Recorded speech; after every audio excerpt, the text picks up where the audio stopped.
Alrighty, gang. I think we should get going. It's a beautiful day in the neighborhood, and we want everybody to be able to start and finish on time today. So, welcome everybody. My name is Todd Benson. For those of you who don't know, I'm the executive director and principal investigator here at COACHE.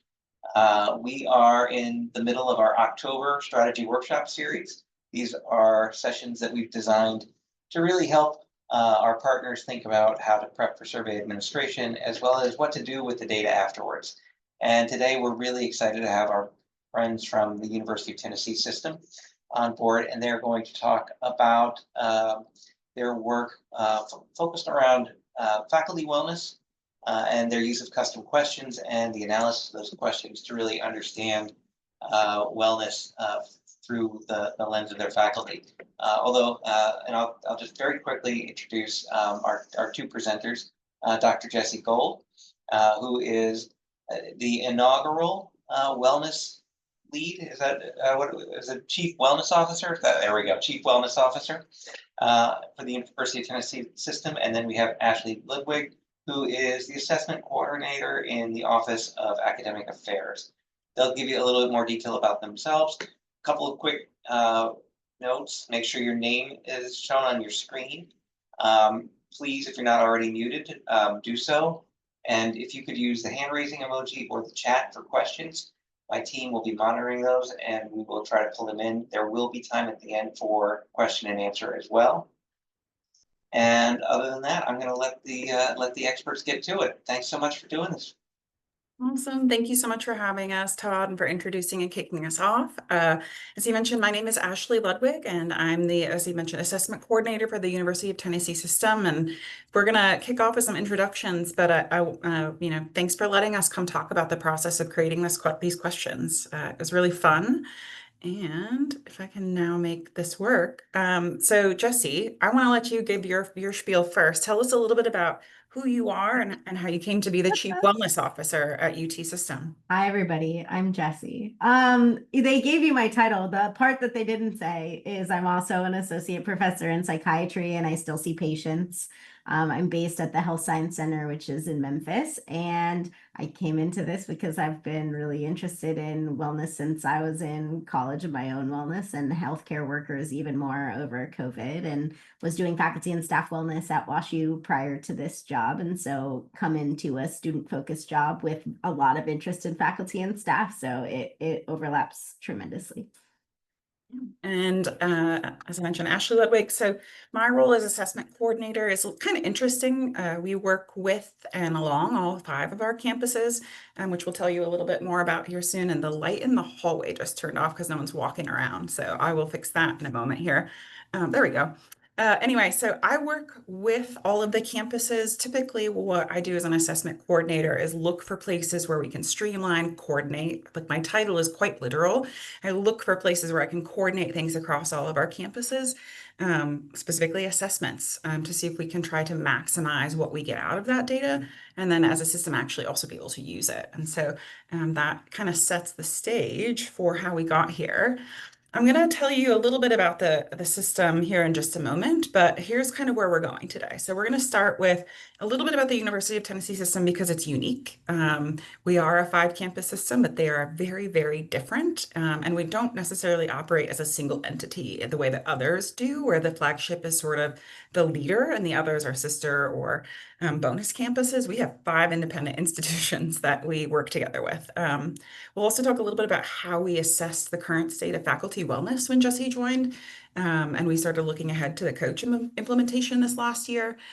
You'll find that part is a little bit short. There wasn't a lot to note. We didn't have a lot of data, which is why we did this work this year.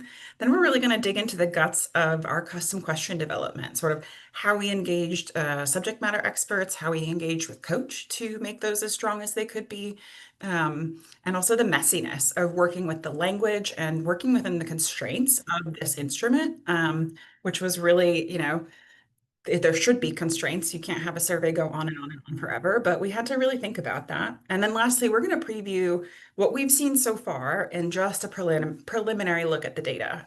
So we can't say a lot about what we plan to do with it, but we have some ideas already, having just received it in August. And so we're going to share sort of what we think are these top level trends that are pointing us to where we're going to ask more questions. All right. So Jesse, why don't you go ahead? Sure. Yeah. Click one more. And thank you. So, when I started giving talks from this job, I realized we did not learn Tennessee geography at all in school. And as a result, no one realizes it's as big as it is. I didn't realize it was as big as it is when I took when I took the job. So I like this image because it really does kind of showcase the breadth and depth of what we're doing from the system. So the system is made up of 5 campuses. You can see them like we usually say Knoxville, Chattanooga, Southern, Martin, UT Health Science Center, and go east to west. I am based at the Green Dot, which is the Health Science Center. Ashley is based at the system, which is in the same town as Knoxville and University of Tennessee, Knoxville, but is in separate buildings and all of that. Each of the campuses has their own structure, culture, chancellor, leadership, all of that. The president is over all of them, and he's at the system level where we are. The numbers that we can show you are our most recent enrollment numbers. And so if you think about it broadly as a system, we have 64,000 students, and then we're talking about faculty and staff here, so about 15,000 faculty and staff. So big numbers of folks, and they're in all different institutions, which, you know, with rollout and stuff is fun with having to target different groups of people and roll out things differently in all the campuses. But just wanted to give you a lay of the land of like, what even is Tennessee, but more specifically, what does it look like to be doing work from the system level in our jobs? Yeah, absolutely. And I think too, one thing I'll note is Jesse's job is technically over faculty, staff, and students, but theoretically, as the chief wellness officer, she is still one of one, and we're working on rolling out that team. And so her focus is primarily on student wellness as a starting place. But as she mentioned, like this faculty and staff are in her background. It's what she's passionate about. And so when she came on, immediately she was asking me, what do we know about our faculty and staff wellness? Help me find this information. And what was interesting about that is there was sort of like a confluence of things that all happened around the same time. So we had 3 things working together for us. One was that I had come on to join the system in April of 2023. The advantage being it was maybe not the first time, but one of the earlier times when there was someone here focused on looking for these kinds of opportunities to implement an assessment and use that data together. And so they had me sort of already working toward this coordination. And then we also had Jesse join the system in February of 24. Shortly after that, we had our ADP for academic affairs join the system. And he came from one of our campuses, and sort of why that was significant is because prior to that, the VP that Jesse and I both work for he's the VP for academic affairs. That includes the academics, the faculty, all of that, research, including like our national labs, all of the research enterprise, plus all of the research support at the campuses, and student success. It is the full tripartite mission of this institution, right? And so he had his eye on all of these balls, but also needed someone who could be the conduit to faculty bodies, focusing on the faculty, working with our chief academic officers. And so what was really happening in this, especially that summer, you know, between Jesse joining and Matt joining us, is had a laser focus on, we have now the opportunity to get this information from our faculty, and we wanted to really capitalize on that all together. And so what we all 3 were looking at was the first ever simultaneous COACHE administration across all 5 of our campuses. That had never happened before, which meant for the first time, probably apples to apples data. And so that was really, really exciting for us. When Jessie, like I said, came in, she immediately said, well, what do we know? And really what we discovered was there was not a lot to be known, at least concretely, about faculty wellness across our system. So we knew that provosts and CAOs were often, like our chief academic officers, most often asking about faculty wellness, but not in a coordinated way necessarily, not necessarily from a subject matter expert perspective, right? And then a lot of campus resources, sort of hyper local things where a resource designated for faculty on a particular campus is obviously doing some of that work, but collecting it pretty piecemeal. And none of those things necessarily float up to the system. So from our perspective, we really could not see much, except here, if you look at the end, we had done COACHE in the past, all of our institutions had. One institution, Knoxville, our flagship, had completed it in 2021, and the other 4 institutions did it in 2022. So again, we had like apples, oranges, and like maybe grapes, right? So we have, not only are they 2 different years, but one is in, like, February 2021, right? This is still the first year of COVID life. That's what's happening for everyone, including our faculty. Another year later is a whole year later and maybe more, right? In the way that we felt that time passing. So we really didn't even ask the same groups of people questions with that 1 year difference. So Jesse says to me, okay, we do have past coach data. We know it's maybe not perfect. What can it actually tell us? Yeah, so I think for me, I was just curious, like, I'm a big data person, even though I am in a role that maybe not everyone would be data-based to do, I suppose. I think I'm a doctor, so I'm really into trying to do the things that are most needed based on what the data tells you, because that's what you do in medicine. So I think when I look at this stuff, I was like, hey, okay, so we have this data. What does it even, like, what do we even know about wellness within it? Because, I look at wellness really broadly using the 8 dimensions of wellness, but I've also have a lot of experience in healthcare worker mental health and what they're asking in the workplace and where that's coming up. And I'm like, well, if we went through all of this, what does it even tell us? So Ashley went through the whole COACHE instrument and pulled out what she would consider wellness related data that we could tell from what we have now or what we were asking. And so what we really noticed that was being asked were things around work-life balance,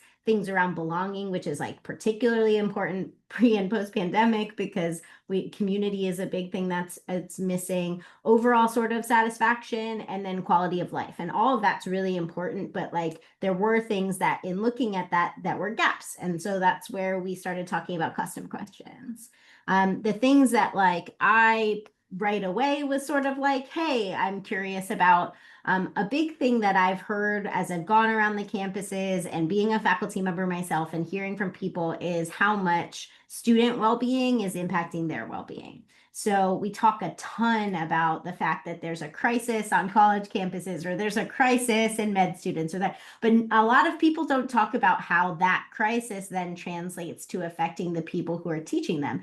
The simplest way is that they're then often the first line of defense, and they're the people that are having to help in those circumstances without the training to do so. But we were like, hey, how is that impacting their job performance? And then we were just like, basically also, do they feel like the campus supports their wellness? I think we are, having been in a job that was in faculty and staff well-being before, I knew that people often felt like students were the focus and faculty were the aftermath, or students pay to be here. We're just here to teach them.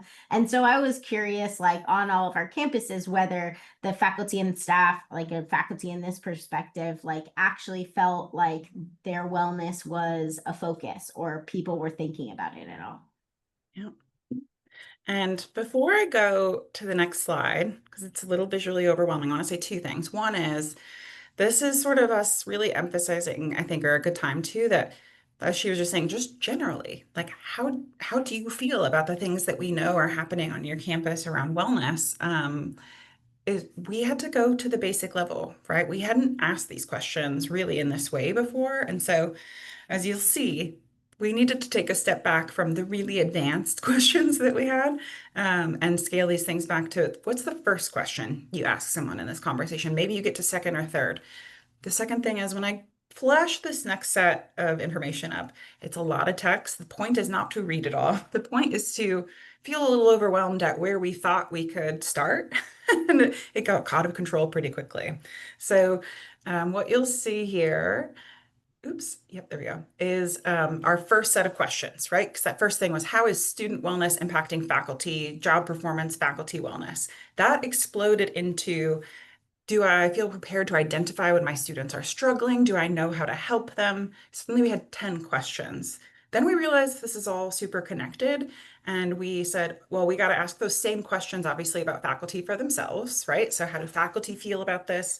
Can they identify a colleague who's experiencing some sort of distress? And then we were like, but then they also have employees sometimes. They have student workers. They might be in an administrative role where others, well, we want to know how they're caring for the people who work for them as well.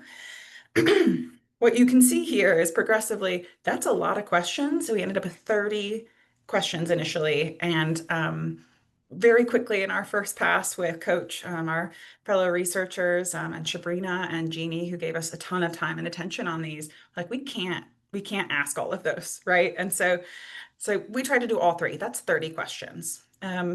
This is when we really started engaging experts to whittle this down and start having more conversations about what was really important to us. And so these initial snips, or these snips are actually from like the documents we were sharing. So there's a couple here from very early on, Jesse and I talking about like the basics. Do we need to define crisis? These questions just start to, explode in length as you're like, well, if we define that, we need to also define this, right? And we also were getting kind of, I think, down in the weeds where we were thinking about, she's pointing out, I'm kind of trying to circle here, but culture around help seeking, right? Do people feel able to talk to each other about mental health struggles? And that was really getting at culture on the campus. But in our initial draft, we were going to write every one of these questions out and we wanted to get all of them together. And so once we had started kind of weeding through some of the initial set of 30, we also engaged with another person. Dr. Kristen Black is an associate professor of psychology with a specialty in IO Psych at one of our campuses, Chattanooga. So we reached out to her because we knew that she had been working specifically in areas around like worker health and well-being in her research. And so she helped us kind of trim these back, but also think about tactically what were the constructs we were really after. So pointing out like culture as a thing, stigma as a thing for us. And so you can kind of see how she starts helping us at least realize where we wanted to focus, but also like, some of this is pretty complex. So down in the bottom right, for instance, like, she very rightfully asks us, or says, we might want to distinguish between identifying signs of a mental health concern and then taking action on behalf of a student or colleague with a mental health concern, right? Identifying, those are different behaviors or activities. And as we were reading some of these comments, I specifically remember thinking, do we even want to open that can of worms? Like, what are we trying to get at if we're also asking, like, do you feel prepared to act on behalf of someone in crisis? We're asking stuff that's like a totally separate assessment, essentially, right? And so the last group here are, these are some notes that I have from a meeting we had with Todd, Jeannie, and Sabrina back in September of last year. And they helped us continue to refine these. And this was a really fun point, I think, in the process for us. So I had some notes here that I snipped from my notebook. Specifically, like this first question just really, it eliminated like 9 questions for us. The resources for students are adequate. And I think it was probably Jeannie or Todd maybe said, how would faculty know if student resources are adequate? Like think about all the cognitive steps that takes. Like they are aware what's available. They are aware of the state of mental health in their students. They have assessed somehow adequacy and then they're reporting that to us. Like the chain there is way too far for us to do things with that, right?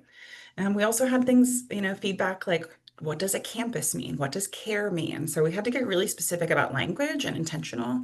But most importantly, then this is a true note that I had.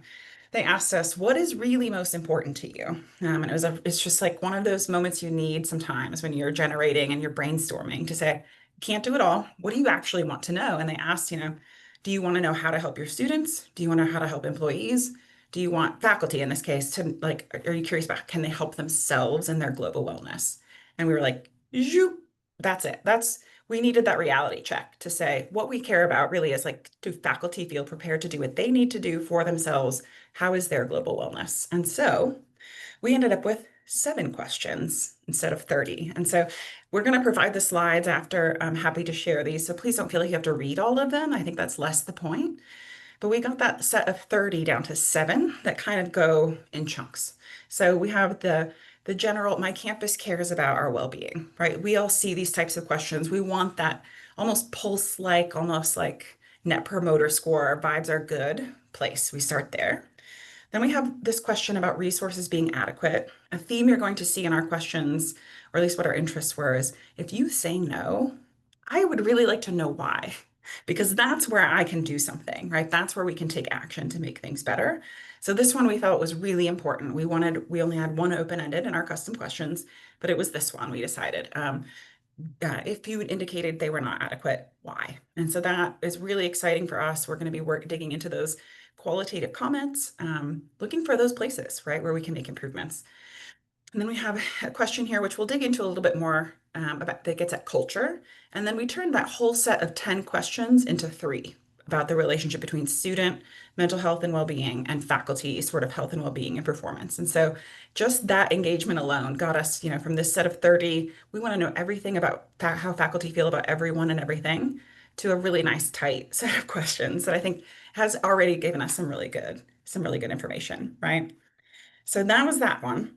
Jesse, what's Yeah, your that's so funny. When you say we want to know everything about everything, I'm like, that's how my brain works. So I apologize. You're like watching my brain get like whittled down in real time by people who actually are defining it. But I think that's what's really great about having partners who build questions and having partners who do this, because you're like, I want to know all of this. And they're like, well, what do you really need to know? And what are those things? And how do you get there? And so I think that was really helpful.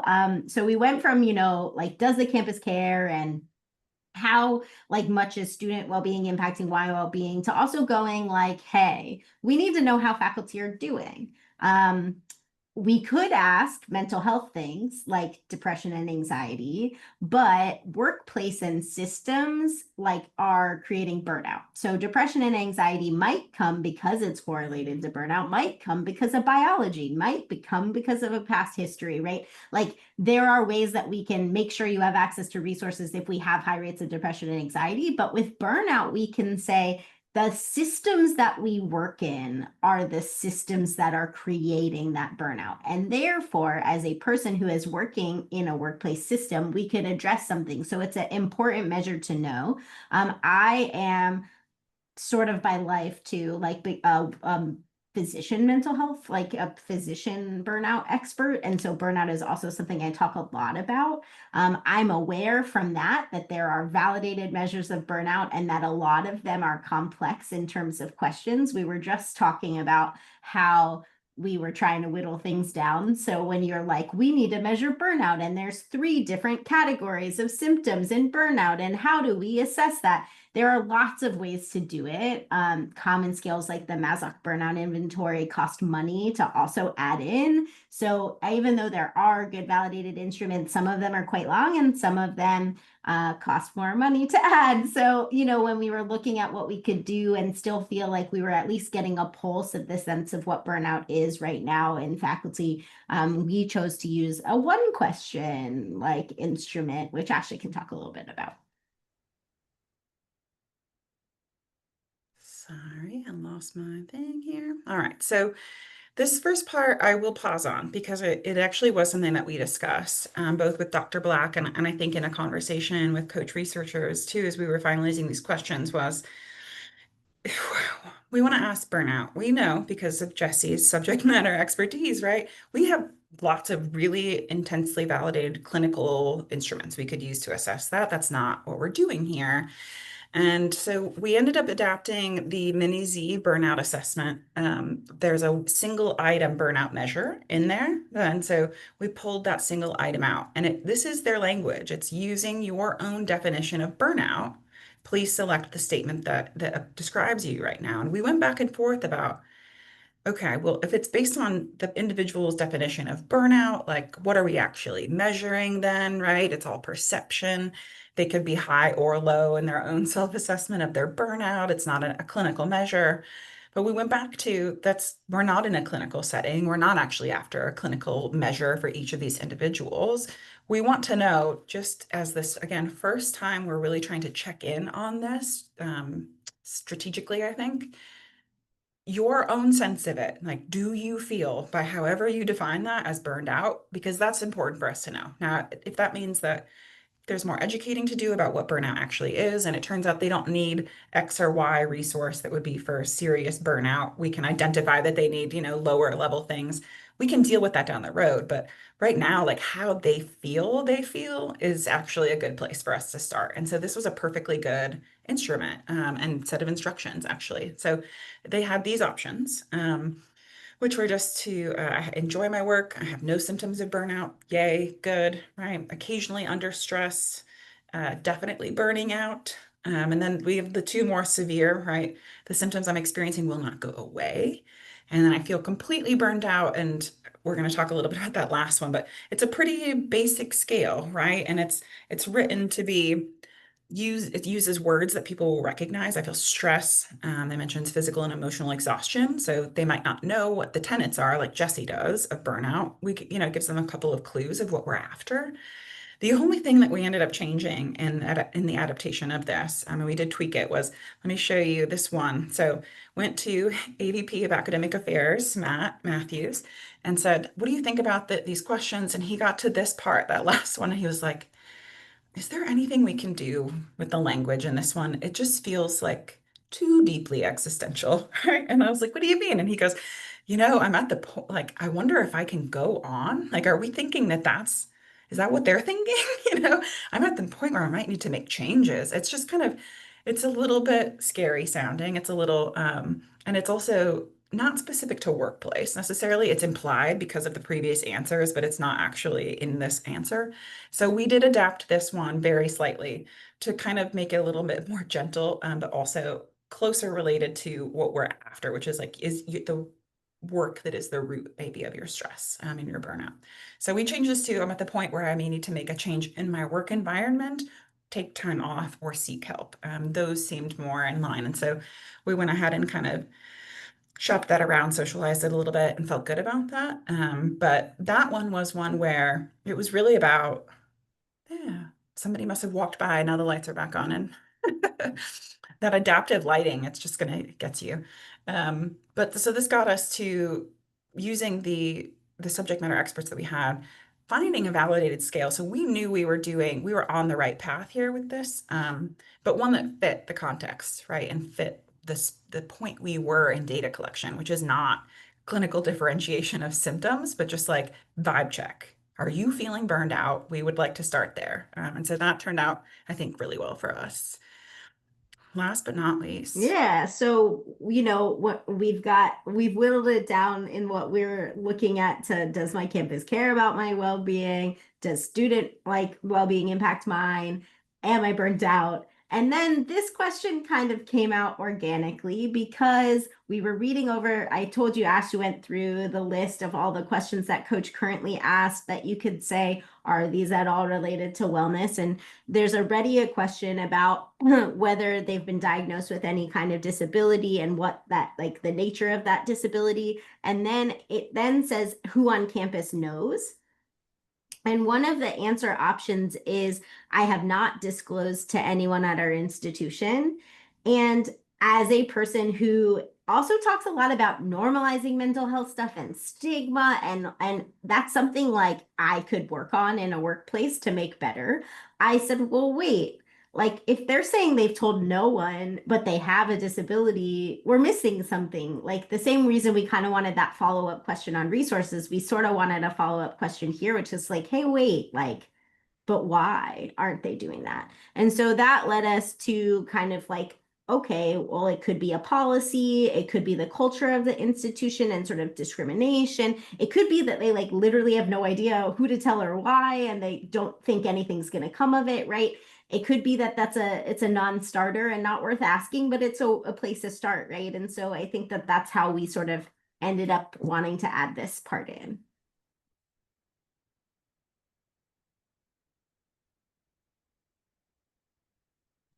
Ash, you're on mute. Yep, I caught it just thanks to Zoom. So we created with Dr. Black, Jesse and I, and some other folks, we thought, okay, let's put together a comprehensive list of the reasons why our faculty might not be disclosing their disability on campus. not comprehensive necessarily that it's literally every single reason, but we kind of try to think of like the types of reasons. So as she mentioned, like discrimination and stigma, big pieces of that. And so we kept in this case, right, one general statement that was about just in general, discriminated against or treated differently, but also the specific places where these things tend to get enacted or that create the most anxiety, I think, for someone who's disclosing, which would be, it could affect my annual performance review.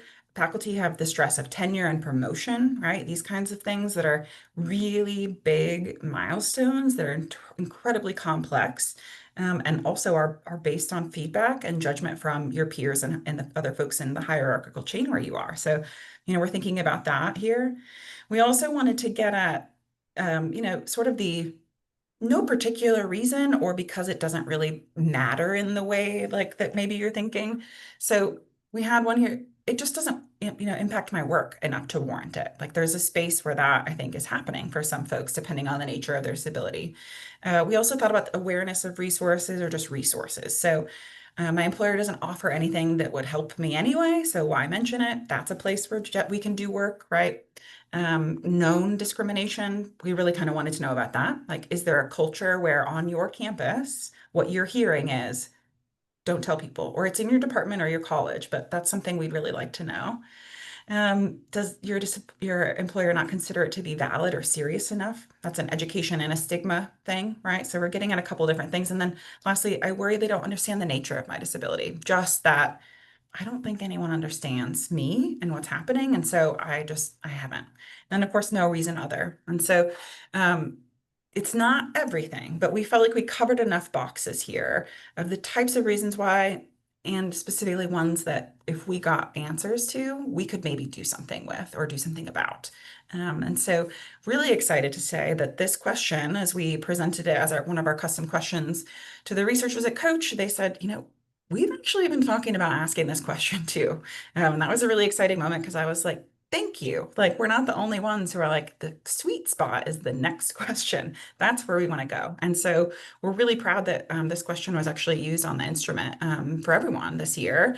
And that's, helping change that conversation across the board. And so that was a really rewarding one to develop. And this is partly about, showing up or showing off, engaging with COACHE on this. And so I will just say that, like, had we not made sure to present, I think, those questions early on, engaging conversations about them early on, we probably wouldn't have made that connection, right? And that question could very easily have ended up just like in our stack of custom questions that only applied to us and didn't really go somewhere. And so this was one where the like, hey, this is what we're thinking about. Like, what do you guys think conversation really just kind of created this synergy that was really exciting. So that one was a lot of fun and it got us some good data, which is even more exciting. So I'm going to show you really quickly at the top level where we got in our results. So we ended up having a response rate of about 35%.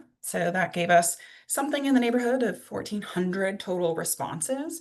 One of the things that I'm really proud of is as you start looking through some of the data we're going to preview for you here that ends, most of them stay in the 1,200 range. And so we actually have, even of our pool of respondents, active respondents, pretty high proportion of folks answering all the way through these custom questions. So we got a pretty good chunk of data here that we didn't, it seems to me, not a lot falling off.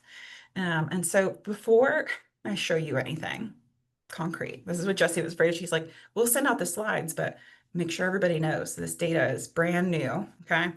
We have just started to scratch the surface. So as some of you, those of you who are in our cohort who just got your data delivery over the last couple of months, you may not have dug into it as much.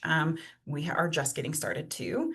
And so we're kind of just only looking at the highest level at this moment, especially for this presentation. So know that. As you're looking, all of these tables reflect all of our faculty across the 5 campuses in aggregate. We're not doing and definitely not presenting any disaggregation at this point. But this is like at first glance, here's what we see. Okay. A couple other things.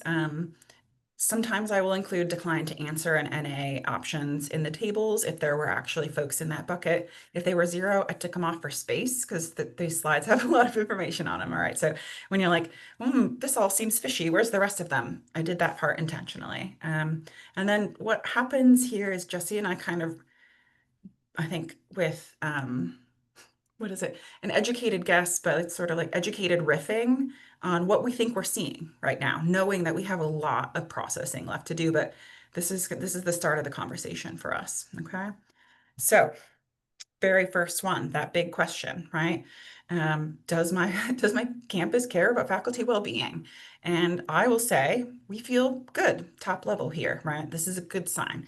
We have something in the neighborhood of 47% of our faculty who are in the strongly agree or agree category up here. That's almost half to be in the very top part. So again, vibe check, that feels pretty good. Don't mind seeing that. However, we also see that the other, big chunk of folks, more than half technically then, are down at the bottom of the scale. And so I don't want to, steal too much of Jesse's thunder, but there's a lot of questions to ask here, both about neutralness and the bottom of the scale. And so I'm going to let you kind of talk about how you zeroed in right away on those folks in the middle. Oh, yeah. I mean, I think it's really interesting. Like, what does neither agree nor disagree mean when you think about somebody caring about your well-being? Like, to me, that means we're either not doing enough job, like good of enough job to like vocalize it, showcase it, something, or you don't think it's relevant. I don't know what it is, but there's something missing there where like a good chunk of our people are like, neutral about it, and that seems a little bit odd. I'm very, having strong opinions about this either way makes sense to me in a way, just kind of based on conversations I've had and experiences I have. I also see faculty and staff as patients, which I should have said. But I think that the middle is interesting. Like, what is that? And to me, that's like it prompts more questions than answers that would require like not just digging into the coach data, but also thinking about, do we need more information in the future? Mm-hmm. Yep. Here's the next one that's kind of related. So I have a trusted supervisor colleague or a college school leader or campus-wide leader I can talk to about my personal health and well-being concerns. We were really getting at what drives culture around this. If you have a colleague, we want to know that that's happening. That's great. But in our case, we're really curious about what the culture is, and who drives the culture is the folks in leadership, right? It's going to be your department chair. It's going to be your dean. It's going to be the collection of provosts and other folks in those roles. And so we wanted to know, are there folks in the hierarchical chain that you feel are trusted enough for this?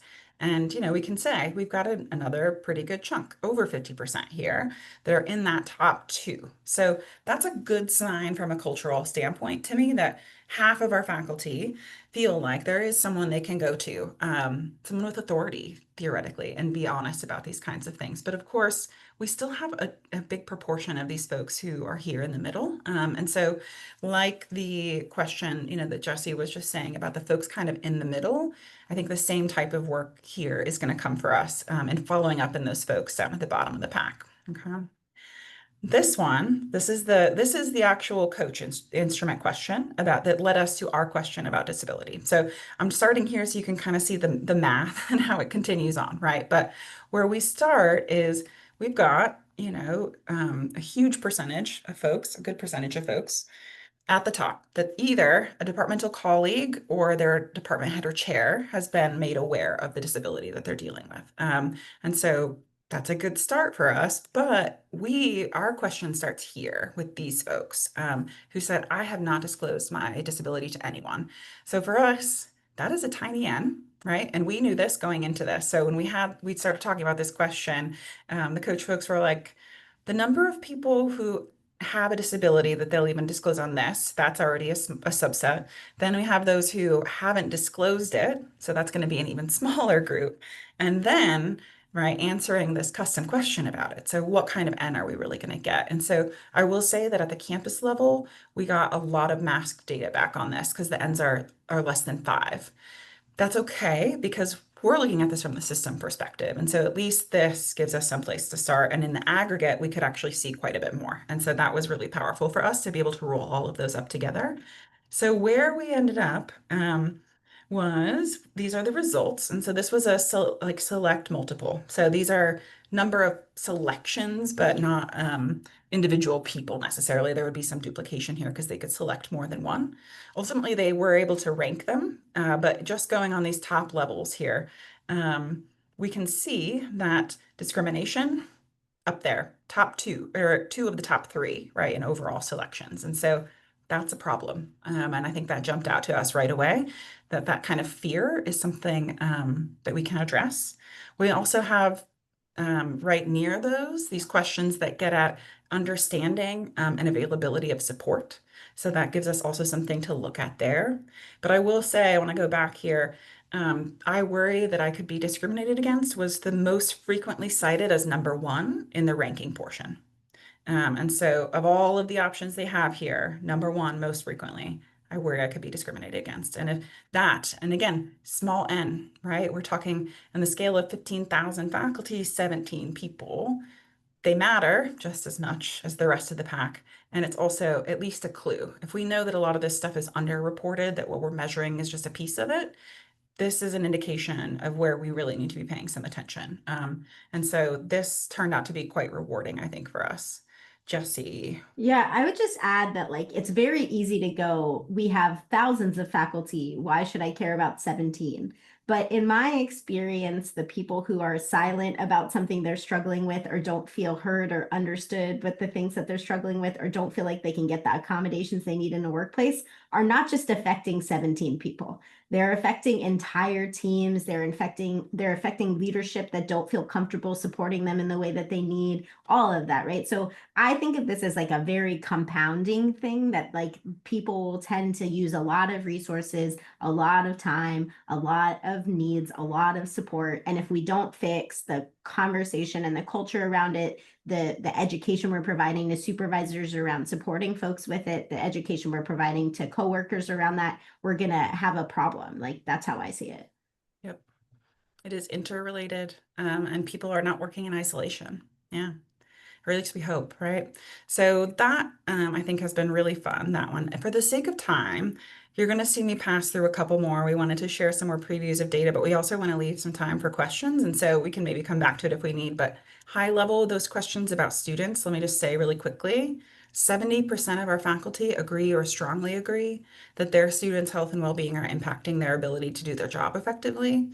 That was something that Jessie sensed in her conversations. It's something I think we all, if you've been paying attention, sense, right? It's in the Chronicle, it's in Insider Higher Ed, it's in your local campus publication, right? That this is happening. But we have it confirmed, I think, for us now in data that they're feeling that. Similarly, with 83% feel that it is now really considered part of their job to be dealing with and handling students' health and well-being.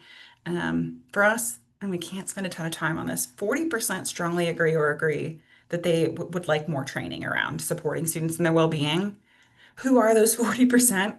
And why isn't it more? Is it a good thing that only 40% want more training? Or is it they're saying, no, please, I don't want to go to another training, right? We've got a lot to unpack here about what this means. I think especially using some of our unit record data to try to see like, are these all the same person, right? In the normal trajectory of things, like, is this the same person? But so it'll be really fun, but it confirmed at the top level what we sensed, which is really important.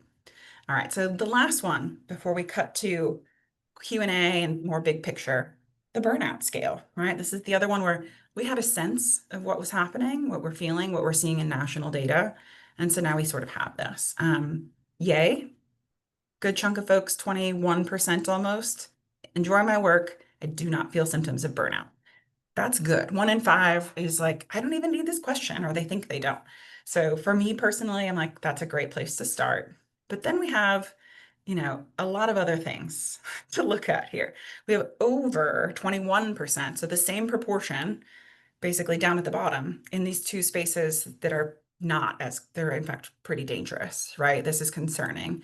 And we have a lot of folks in the middle as well. And so as much as that top box, those 255 who said, I feel good, thank you for asking, the work for us is very much in parsing out what's happening at the rest of this here. Jesse, I really wanted you to have time because burnout is your thing. So when you look at something like this, what do you see? Yeah, I mean, so I think that there's a couple things to just point out here. Like a lot of the things that you'll hear in a workplace is that people don't notice they're burnt out till they're very burnt out, meaning they're at the side of needing FMLA, they are at the side of needing time off. I had the same experience myself. Like I didn't notice I was burnt out until I fell asleep every day after work and didn't realize why I was going to sleep. And I was like, that's weird. And I'm a psychiatrist who specializes in this. Okay. So what this data shows me is like there is a group that's like teetering, which is a group that you have more ability to intervene and help, right? Because if you're at the end and you're like, I'm so burnt out, I need to take time off, like there's a limited thing you can do. In the middle with like identifying signs and symptoms, like what we can teach people to do, how to support people, what resources people might need are very different, but also much more plentiful. So to me, it looks like there are places that we could maybe intervene earlier to help people do better before they leave. I will also just add that, like, again, 8% feeling completely burnt out to the point that they're going to leave. They're still in their jobs, right? Like emotionally exhaustive workplace creates an emotionally exhaustive workplace. So if those people are supervisors, it's magnifying 100-fold, right? So just keep that in mind too when you're looking at this stuff. I also just want to point out, which goes into sort of our discussion of where next. We have a health science center.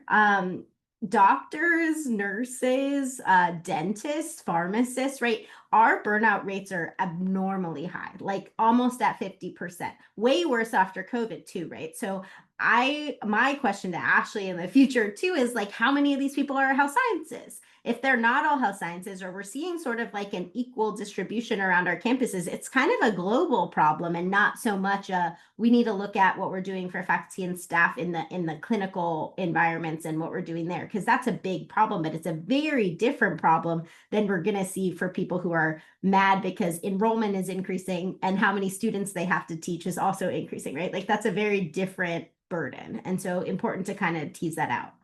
Yeah.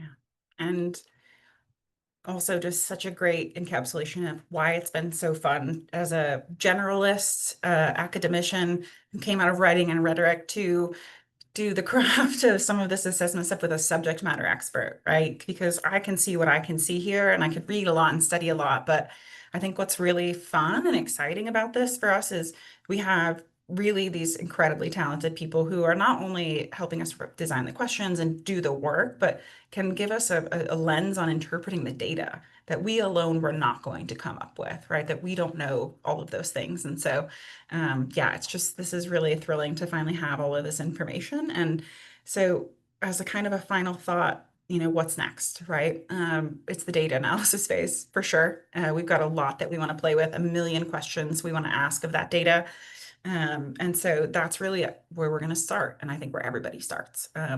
The other piece for us after that, once we start to kind of see where there might be issues, what's popping up, what are the themes, which ones are campus specific, which ones trend system wide, is to start thinking about evaluating the best level of intervention. There are going to be things that are system wide that will be best served by some sort of system initiative, system resources with system support. Something we can roll out, maybe a technology solution, right? There's lots of things like that where a system-wide contract or that could be really helpful. There's also, though, a lot of things where it might be we help with it, but it's mostly implemented at the campus level, right? And so we have a real partnership with our campuses in that way. And we can present things from our perspective of the data too. They have their own institutional data, but we have everyone's and the system roll up, right? So we have a really unique perspective on what's happening here. But also there are going to be things that are just simply best served by campus level intervention, whatever that is, right? Homegrown, localized things that are tailored to those faculty and their specific contexts. For instance, if we do look and we find it's the health science faculty that are really driving the burnout scores for us, then that's a campus specific thing that is so unique to the medical context that will be a campus specific endeavor, right? And so for us, there will be a phase of that for sure. And then what's next after that? We are thinking about 2028. So we have a new survey administration, right? 3 years from now. obviously then we want to be seeing these things trending and moving. So we're hoping, right, to continue looking year over year, in this case, implementation over implementation. In the interim, though, one of the things that we're adding is really intentional planning for pulse surveys in the off years. And so we haven't decided yet if we're going to be going with like a vendor solution. I know that the ACHA has a faculty survey on wellness that they, have given to folks that you can buy. There's other solutions out there. It could be a Frankenstein homegrown thing, but what we're really looking at is some balance of us getting the opportunity to ask a couple of follow-up questions from what we're seeing at system, and then custom ability for each campus to also ask what they need to ask based on their priorities coming out of this data and everything else that they know about their faculty. And so that's going to be the new piece of this for us, is we want to monitor this all more often than we do. This amount of data gives us an incredible treasure trove of things to start looking at and a place to begin.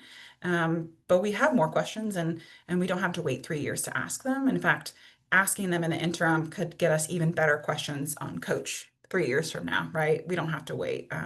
So that's really what we're going to be putting our heart into, I think, starting in the spring, is what are the questions we need to make sure we ask next. And yeah, we're going to be using the data to inform that. So with that, we've reached the end of sort of our planned presentation piece. I really appreciate everybody who joined today here in Zoom to take the time to think and learn and think about the way you can maximize, I think, what Coach can do, which is what these custom questions really did for us.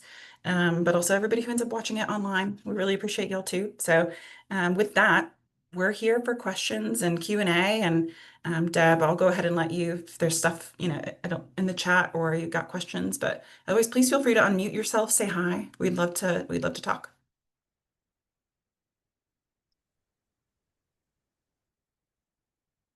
While folks are maybe formulating their questions, I just had a couple things I wanted to note. The first one was, I love that you asked faculty experts to help you with the question design. I am fascinated by the number of times I have to tell our partners to actually talk to people who do this all day, every day in their careers, but it's a resource. The other thing that I wanted to mention, though, was with those pulse follow-ups, one of the other advantages that you might be able to take advantage of is to use the data you've already collected to do micro-targeting of audiences, so that you don't have to survey all 15,000 faculty. You might want to look at faculty in certain disciplines like the health sciences, or particular campuses, or career stage and age. I mean, we didn't even talk about the fact that we could be breaking this out by year of hire and year of most recent change in appointment. Is this a bigger issue amongst associate professors? The kind of the overall research suggests that it could certainly be a good place to look. And then the other thing I just wanted to mention as a tip is, when you do those pulse surveys and you're learning from that, make that part of your communication strategy as well with your faculty and staff and students. To talk about how you're constantly learning and growing to understand the issue better, that it wasn't just we did coach and now we're waiting for something to happen, but that this is a real learning opportunity. Yeah, it's such a great point. Jesse and I were just talking about this in a different context earlier today, because we were talking about just in general, like the need to close the loop with people. When you ask them to take this amount of time to tell you about themselves and what they need, you have to do something with that data. And we're thinking obviously about literally program, system, policy, everything else, but Jesse very rightly pointed out to me and reminded me today that actually that first step of just following up is part of closing the loop. I heard you and I have more questions. That's right. That is also part of closing the loop. And so it isn't just implementing a thing or a policy or a practice. It's showing that you were listening and you care to continue to listen. And so that's exactly what we're thinking about too. Yeah. Not to go into Jesse's terminology, but that we talk about it a lot as active listening to your faculty. That's the exercise. Years and years ago when I took my intro to counseling psychology class, they had us practice. Like, that's what we're saying. I heard you say this, and here's my follow-up question, which is grounded in that. So, Yeah, awesome. absolutely. Anybody else? You can drop in the chat, or we're coming right up on the hour, but our plan, I think, is we'll go ahead and make sure this was recorded, so it'll be out there, but if they want to send, you know, our slides or anything with that, we'll make sure that you'll have that. But please also feel free to reach out to either, you know, me or Jessie's inbox is crazy, but if you, because she's just like a lot more demanded, I think, for her time than mine. So like email me about our presentation. Very happy to follow up with folks offline too. See, Ryan has a question. Hi, everyone. Thanks Hello. for the great presentation, Jesse and Ashley. Great, really interesting things to think about. I was thinking in general, how do you plan to share some of these results with your faculty, and keeping in mind of like trying to not overwhelm them because you know that there's so much there, Are there like bite-size, you know, reports that you'll do, or is there going to be sort of this bigger report that you just share at the faculty senate meeting? Yeah, so your question is interesting because of our context. At the system office, we don't have direct sort of authority relationships with our campuses and their faculty. So those are all locally managed. And so they're all their own separate institutions. So we're also walking a really delicate balance with our campuses where this is their data about their faculty. So they have their own sort of agenda and processes for which they would share this kind of information. There are whole deliberative bodies, right, and committees that will be the ones who might take this up as, well, what do we do with it? And what kinds of things do our faculty need? So we kind of always have to walk that balance of like, we want to also be leading that charge and say, we're paying attention too, but we don't step on toes. And so for us, what this looks like is we have a board of trustees meeting coming up in a couple of weeks. And so very preliminary look at this data is going to be in that. Each of the campuses were allowed to kind of point out 2 things they wanted to highlight like positively, 2 areas they would like to do some work in over the next couple of years. But we also are sharing some high level system views of what we see as an early trend to our board of trustees. Beyond that, I know that we're planning to sort of, as like, especially from this wellness perspective, put together a package for each of the campuses where from our perspective, here's what we see, tying in some of the research because we do have some subject matter experts that can point to here are resources we suggest implementing, here are processes, these kinds of things, and here's ways that we're ready and willing to help as a system. So we'll be communicating those kinds of things. Direct communication with faculty is really going to be coming from the campus level, though, from their own provosts and CAOs and those folks. And so it's different. We don't get to get our hands dirty in every little place here, but we are going to do, you know, as much as we can, I think, and encouraging and I hope leading campuses to continue doing that work without us too. Great. Yeah, thank you.